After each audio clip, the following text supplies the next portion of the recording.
ఈ మొక్క అనేది దివ్య ఔషధంగా పనిచేస్తుంది. ఈ మొక్క యొక్క ఆకుల నుండి తయారైన టీని తిమ్మిరి, ఉబ్బసంతో పాటు సైనస్ సమస్యలతో బాధపడుతున్న వారు కూడా ఈ టీని తాగటం వల్ల త్వరగా ఉపశమనం కలుగుతుంది. అంతేకాకుండా శారీరక దృఢత్వాన్ని కూడా పెంచుతుంది.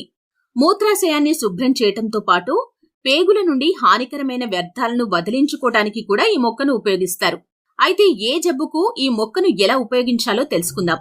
మొదటిగా మూత్రాశయ సమస్య అంటే మూత్రాశయానికి సంబంధించిన సమస్యలతో బాధపడుతున్న వాళ్ళు 5 మిల్లీలీటర్ల రసం తాగాలి. ఇది చాలా సమర్థవంతంగా పనిచేస్తుంది.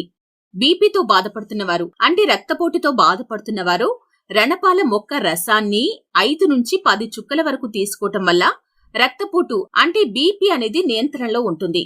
కిడ్నీలో రాళ్లు ఉన్నవాళ్లు ఈ రాళ్లను కరిగించడానికి రోజుకు 2 సార్లు 40 నుంచి 50 మిల్లీలీటర్ల కషాయాన్ని తాగాలి. ఇలా చేయటం వల్ల